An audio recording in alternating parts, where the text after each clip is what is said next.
hello, and welcome to By the Fifth Podcast. It's your boy Roger Trent, but you already know you could call me Tico.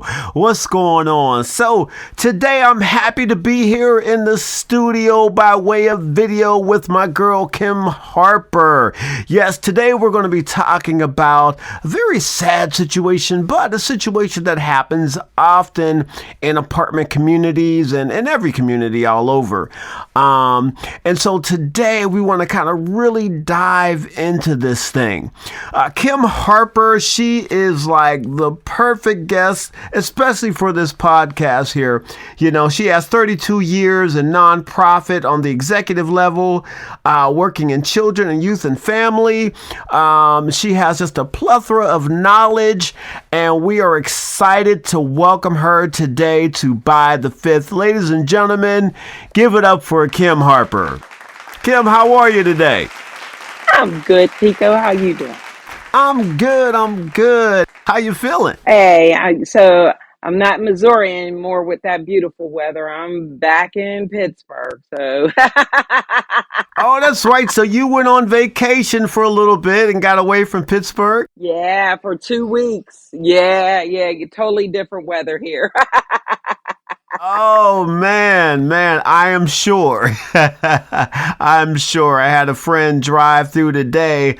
Shouts out to Benji Hill. We had a chance to catch up. Hadn't seen him since we were kids. And a little while ago, I met up with him driving through Nashville, and we had a great talk. And he went through Pittsburgh, and he was telling me that the weather was a little bit different.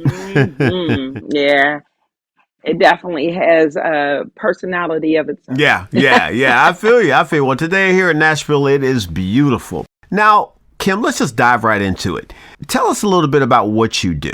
Through my career, I have worked in social services under the nonprofit umbrella. And so that I worked with children in the community as well as in the schools.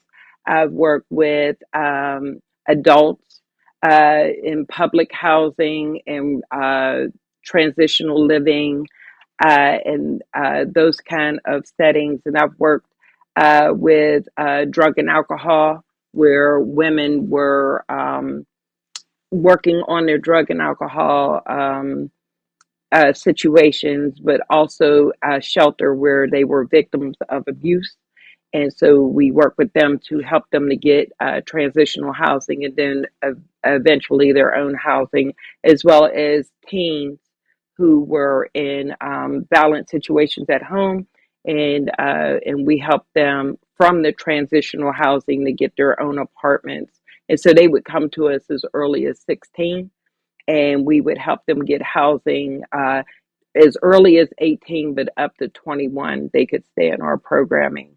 And then my consulting business is helping to start nonprofits. And so I would get their tax exemption here in Pennsylvania. It's the 501c3, and as well as all the foundational stuff, building their boards, building their human resources department, making them financially secure, writing any business plans that needed to be submitted to the banks, that kind of thing. Today we're talking about, neighbors that are being abused. And I heard you talk about that part of what you did was working, with people who had been in that situation. What caused you to get into that? Originally, when I went into social work, it was because of my own broken background, right? And so, and you'll find that a lot with people who go into social services, is that they want to help.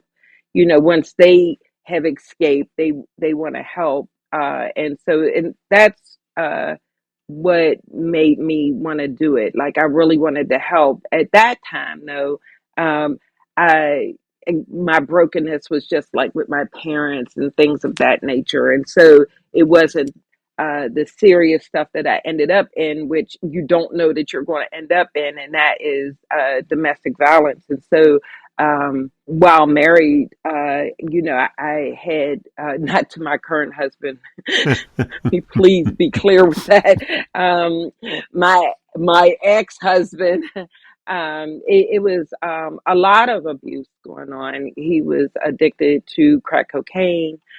He was very, very violent, and so we had to walk on eggshells around my house. It was we didn't know like when he was going to snap. There'd be days that he didn't come back, which put us in financial straits. There were often times where, we had to figure out how, well, not we, me, my kids didn't have to do that, but I had to figure out, like, how are we going to pay the bills? I lost my house because he just stopped paying the bills, and we ended up in public housing, and that is where I got my help at, because the helper needs help, but it's very hard to help a helper. So you were already doing this type of work while this was happening to you? Absolutely. It was Wow. very hard because you can't, well, you should. And I want to reiterate that you need to tell somebody. I didn't tell anybody. I was really just trying to work all of this out and by myself. And it was really hard. And eventually I had to ask for help. I was in graduate school. I was the director of a program. You would have never thought that I was going through anything like that. And it was really hard uh, not to say something because I was surrounded by people who could help me. And I was terrified of the judgment. Well, they say that doctors die of choking in restaurants more than That's right. anybody because they get up and go into the bathroom because they figure Hmm. they can Hmm. fix it themselves or because they're embarrassed. Yep. And you're like, Yep. what? But they know they should be out there for help. At least Hamlet themselves. Right. And so I'm looking at that, but I see that in this same situation. Absolutely. As a therapist, I'm the worst person to be in therapy, because it's like they can't help me. And it's only now that I'm older and smarter that I realize that everybody needs help, and so you do want to seek therapy. You do want to get help, regardless of your profession, regardless if you're a professional in the actual field as I was, you need help. And so you got to say it to get it. Everybody can't just guess, what's going on with you. So I absolutely agree with the doctor scenario. They say that nurses make the worst patients. They say it all throughout all careers. It's very hard. Could you imagine a lawyer getting a lawyer? Yeah. Yeah. Trying to Yeah. tell him what to do. Right. Wow. Well, how did you just, kind of quickly touch on how did you finally escape the situation? Well, it was two things. It was the help of my church um, to help me get out of the housing situation. The house that I lost, I actually owned it, but I had to get out of that house. And so funny enough, my abuser helped me move. And so he knew where I lived at, right? And so, Wow. yeah, and drove the U-Haul and everything, right? So, but it was so far out that you couldn't just drop by. It was past Century 3. I think that you would probably be one of the people on this call that might know where that's at, but it's far away from the city, almost 2 hours away from the city. And so, but he knew where I lived at, and I had to work quickly, to get the help that I needed. Because at that point, I was in Section 8 housing. However, I was a director at a nonprofit, and I didn't have enough money to pay my first month's rent and security deposit. And so, what the company that helped me was also the one that I worked for. So that was really hard. But in order to get that help, you got to say why you were in that situation. So I had to share why I was in that situation. And so they helped me, and gave me the tools that I can get. get away because he knew where I lived at, and I was so scared. And he found out where I moved at after that, even. And however, I had already met my knight in shining armor, and he was like, he could come here if he want to, kind of thing. And so, but you do need to say something if you're strong enough, but I had mentioned my church first because they realized it first. I didn't bring it to them. They loved me enough to bring it to me. And I'm like, yeah, there's a lot going on here, with the drug abuse, which is often the case. You got drug abuse, alcohol abuse, that kind of thing. That is one of the segues to the physical abuse, verbal abuse, financial abuse, all of those things, And so, if you are as fortunate as I was to have a church family, then that really helps. But if you're not, your neighbor is now your church family. And so, they just got to be, alert, not vigilantes, just alert to what might be going on. Kim, there was some years ago where I was working on a property. I was also living on that property. I was young in the business. I was in my early 20s, just got into apartment, renting apartments and all that good stuff, And I had a friend there. There was a lady who lived there, and our kids went to school together. So we talked at the bus stops, she would come in and pay her rent and we would talk, and we just built a good relationship over time, right? And she eventually started to date this guy, okay? This guy was a contractor on our property. And they started, dating and doing their thing. But our relationship never stopped, okay? Now, this wasn't a romantic relationship. This was a strictly platonic relationship. Right. And, but we had that cool friendship, man. If it was my birthday, she was stopping by with a cake, you know what I mean? Or a card or something just to say, hey, happy birthday, and vice versa. But I guess the new guy who came in her life was very jealous, and he was playing guard duty. Let me tell you, this guy was playing guard duty.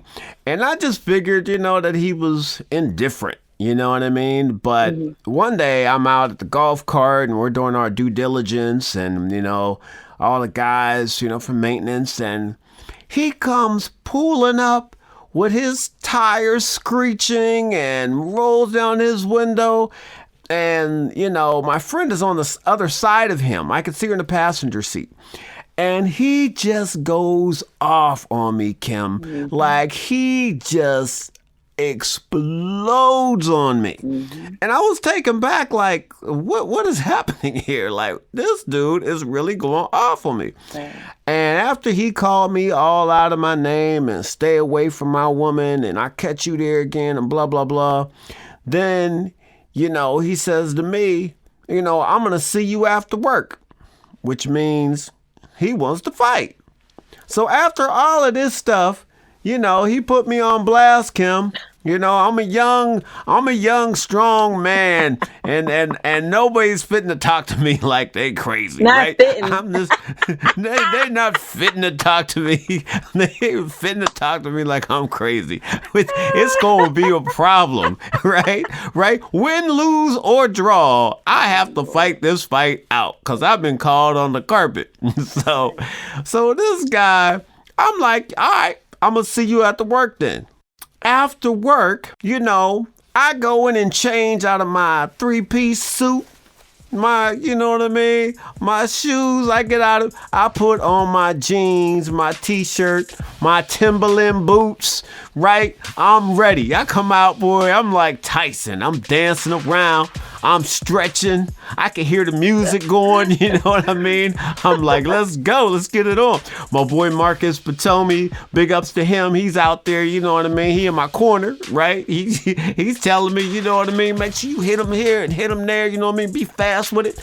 We talking our stuff, man. Everybody out there watching this whole thing, ready for it to go down. Well, he never arrives. He never comes. In fact, I never see him again. He doesn't come back to work at that job. He still ends up, with her, dating her, but I didn't see him on site. So months later, I hear, you know what I mean? And it was all over the Pittsburgh news at the time, but he got into an argument with her and he chased her out into the driveway and he shot her. Now, this all happened in front of the kids. He shot this woman.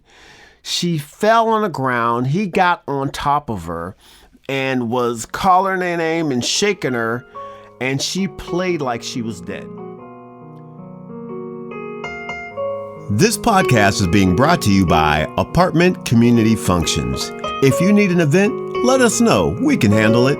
After all, we evented it. Check us out on apartmentcommunityfunctions.com. And when he realized or thought she was dead, he took the gun, put it to his head, and pulled the trigger and blew himself away. Okay. Now, they had her under an alias, and I was never able to get into the hospital to see her or anything like that. But what I do know is that she survived the gunshot. Okay. And when I think about that, and what I think about most, Kim, is the way her face looked the day he pulled up in that truck going off on me. The fear that was in her face and in her eyes, I can never forget that look, And, I always think, what could I have done differently, right? I mean, I'm not even talking about from a business perspective. Of course, I'm representing a company. There's a whole lot in that area, okay? Right. So we won't talk about that part of it, although that's another show, because I definitely, you got to take that into consideration. Right. But from the side of where you were talking about being a vigilante, you know what I mean? Or, what could I have said or what could I have done? When you look at this situation, Kim, you're sitting back and you see this, what are your thoughts on what's happening here or what should have happened here?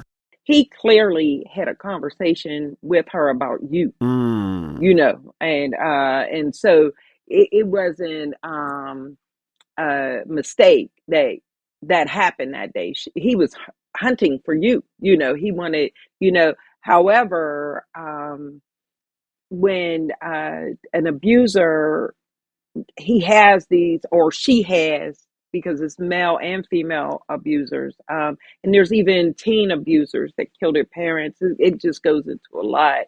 But when we're talking about male and female, there's not a complete control. Abusers need complete control. They need psychological control. They need emotional control, sexual control, physical control, and with somebody who's supposed to be your woman is talking to another man, and now you don't have complete control, because there's another person in the picture. So the idea that you weren't killed and she was is something that you have to look back on and see how you were protected, because he would have got out and killed you too first. He might not have had the gun then. There's a lot of reasons why he didn't kill you that day, but he was going to, and he let you know that. And so, like, seeing someone's face like that, which, a lot of my clients over the years have been, physically abused, verbally abused, sexually abused, financially abused. Financial abuse is one of the big ones, because if you don't have no money, you can't go nowhere, and so you're just kind of stuck. But you see that all the time, and that face, it imprints in your brain, because it's just like, wow, I really needed to do more and know who by far, even what you was getting ready to do was going to get your young behind in some trouble, and so fortunately you never had to face that. But throughout, I'm gonna look down at my notes so I get the number right. I want to give this number. It's 1-800-799-7233, and that's the domestic violence hotline. The last four numbers spell safe. And in there, you when you call, you can say if you are the person being abused, or if you know of a person that's being abused, because you want to give this to them. You don't want to take that on yourself, because of the fact that it can end up very violent. I've had a lot of clients that have died over the years by the hands of their abuser. And so anybody who gets in the way of that is going to die, because more than likely the abuser will also kill themselves. They're done, and they won't stop until the one woman I remember in Lawrenceville, she had got a protection from abuse. She had finally gotten help, and she finally got the protection of abuse. The judge said that he was to leave the residence so that she could come get her things, and so she was on her way. Her friend brought her, drove her to the house, and she went inside. Her friend stayed in the car, and she went inside to go collect her things, and he was in there. He was in there. He wasn't supposed to be in there. He was in there. He killed her and himself, and it was a wrap. And the friend was right outside. So they normally don't stop until jail, or murder of themselves, murder, of their victim. It's a strange thing. It's a brain disorder. And it's a really strange thing because of the fact that they want this person dead so bad, and it's just like, wait, I thought you loved me. Why would you want me dead? And it's the control. If I feel like I don't have control over you, even if I control everything, if I feel like I don't have control over you, I'm going to take you out. Tell me this, what about like in an apartment setting? Now, you're very close, right? Mhm. Sometimes you can hear the person sneeze next door in the apartment, depending on the apartment, That's right? right. And if you're hearing physical Right. or verbal abuse, something Right. that you can actually hear next door going on, what do you do? I mean, I remember living in an apartment and a guy, beating up his girlfriend upstairs. I knew he was. I came on the hall one time and he was doing it in the hallway, and it's just like, man, people don't want to get involved in that, but they don't want to see a person get hurt, so what do they Right. do in these situations? Again, that whole idea of being a vigilante, get that out of your head. But you can notify the hotline, and I'll give that number again in a little bit. But you can notify them, and they'll help you through it. Management normally has something in their policies and procedures about domestic violence, and so you can contact them if you don't want them to know it's you. You can leave a note, in the management box. You don't have to uh, just be out there saying, "Yeah, my name's Kymberly Harper," and and Tracy Ormsby over here is getting. You don't have to do all of that. You can definitely you can call the police. The bad part about calling the police is that the victim is going to say that she wasn't being victimized, and so it's a mute point at that, right? So they have to leave. Even if they see her, you know, all beat up, she got a lot of excuses for that. I fell in the bathtub while I was taking a shower, and he was just helping me, there was no abuse going on here. That was the radio, that was the TV, there's a lot of things. But now you put the abuser on notice that that they've been found out, or at least told to the authorities, and now that's also her fault. you know she screamed too loud, you know And so now that's her fault. So you might cause additional abuse um, by someone coming that doesn't have a plan. And the domestic violence hotline, they have a plan. They have a plan for the person who's being abused, and they have a plan for you if you want to report the abuse. Much better than you going to the authorities. So I'm here, and I'm hearing this going on next door. Hmm. So I should call that number. Absolutely. Let me give it again. That number again is 1-800-799-SAFE 7233.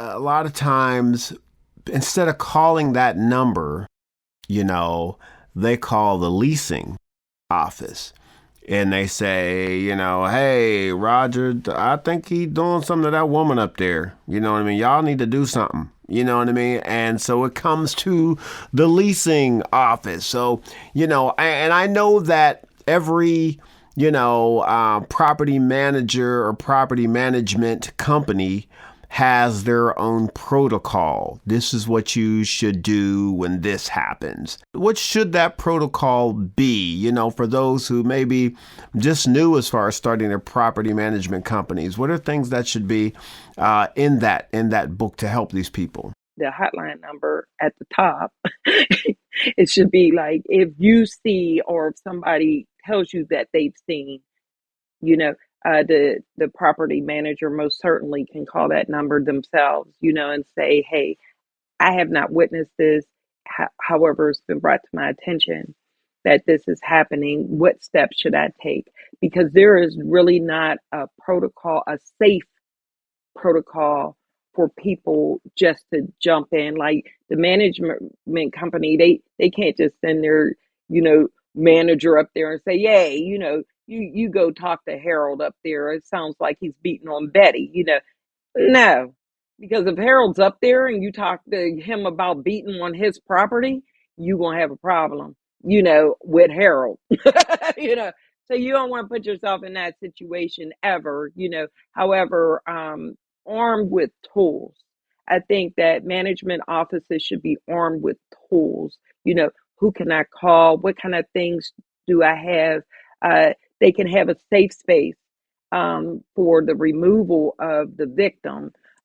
When they're ready to move, you got to be really quick with that. And normally, apartment complexes don't have something like that, but they could if they just have an empty apartment, where they can like get her to that's not in that building, and then the next half of the support will come. When I worked in Beaver County, that's what we did. We had motels, and the mother and her children could stay in those motels till we found housing. And sometimes that was in Beaver County, sometimes that was in another county or even another state. And so but she was safe, and that's what was the most important part. But that's when they want to be safe, they have to tell you that. So, Kim, wrapping this up, if you don't mind, just talk to the person who's being abused right now. They're listening, they're watching on YouTube, they're sitting at their desk at work. 5 o'clock is getting closer, they're worried about going home. I just want you to speak to them quickly as we get ready to close this up. All right. Girl, I've been where you at. I know exactly how you're feeling right now. I know it's hard, but you can do this. You've proven time and time again that you were able to be strong. And now you have to be strong for yourself. If you have children, you have to be strong for your kids. You have to get help. Today might be your day. Today might be your day where he told you you couldn't do it if you didn't have money. He told you you couldn't do it because you didn't have any resources. He took you away from your family. But here's a number, the domestic violence hotline, 1-800-799-7233. You can also text the word SMART, SMART,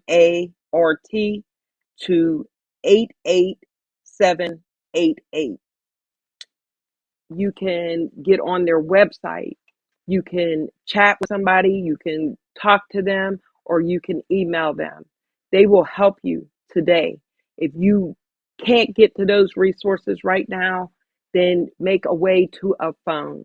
Make a way to somebody who's safe. There is a safe space out there for you, and everybody is going to help you. You just have to be able to tell somebody that you need help, like I did when I went through it. And I was able to get through it. You're going to be able to get through it. And then we're going to pull some other women through it. Yes, yes. Thank you so much. Absolutely. Kim Harper on By the Fifth Podcast. Kim, how can someone get in touch with you? Perhaps they just want to leave you a note that, Sure. you helped them in some way, or maybe they want you to come speak at their conference, or, Right. talk to their office. How can they get in touch with you? Absolutely. Absolutely. And so my email address is Kymberly, KYMBERLY